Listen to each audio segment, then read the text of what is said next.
Today was a good day for manatees. We were able to release 5 manatees back into a controlled environment where they will remain for the next 2 months while they get used to their environment, and then from there they will actually be released, and we'll track them in this area, which has not really had a lot of manatees before, and we'll keep them here, and hopefully eventually they'll repopulate this area. In 1999 I received my orphan manatees from Venezuela. So as part of my commitment to the species was to do rescue and rehabilitation. In Venezuela they face many different problems.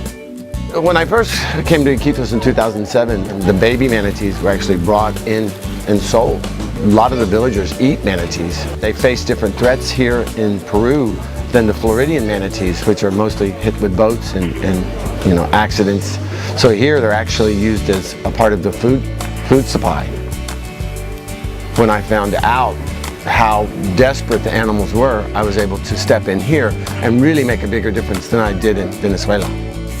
Before we arrived, they were not able to come up with a sufficient diet, so all of the babies had died. So when we came, and I came with a group of veterinarians from the United States, we found a milk product, and we worked with 4 manatees within 3 months and actually raised them, to adulthood. So it's pretty amazing. In 3 years we have now 14 or 15 animals that we've rescued that can go back into the wild, that are genetically very important to the population.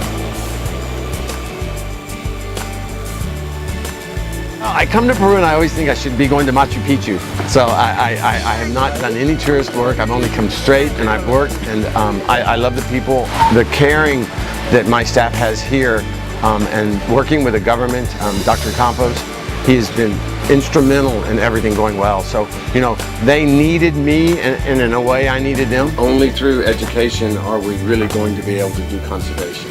So the Daryl World Aquarium displays manatees, and as part of our conservation work, one of the most important things for me is that we educate in the in situ location where our animals are from. So we work in Costa Rica, we work in Panama, we work in Venezuela with the giant river otters. My goal with the Daryl World Aquarium is to take the admission that we receive and make sure that we put money back into education in the field. When you come in and you see the animals at the Daryl World Aquarium, they are just a small glimpse of that animal's true natural environment.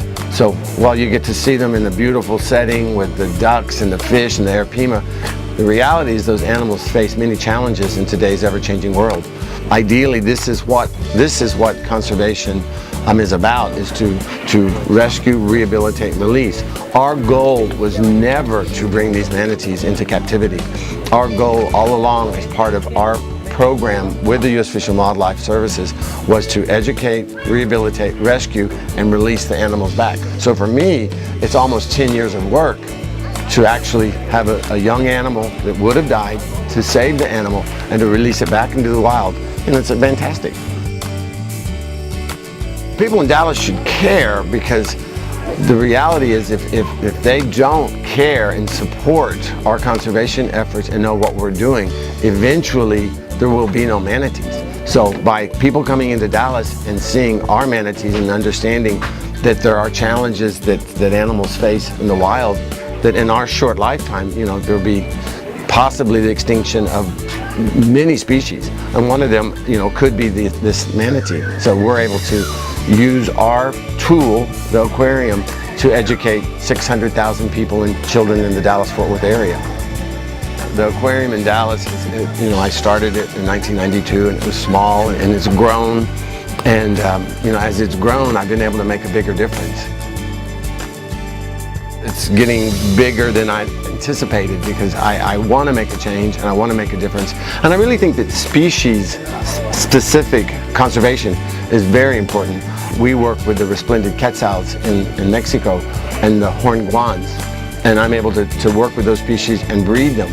And it's a challenge. It was a challenge to come here and to actually figure out their diet, work with the staff, make sure that they didn't, treat these as their pet, and it's been very, very successful. So it makes me, I'm kind of you know, it's exciting and it's kind of, you know, overwhelming at the same time.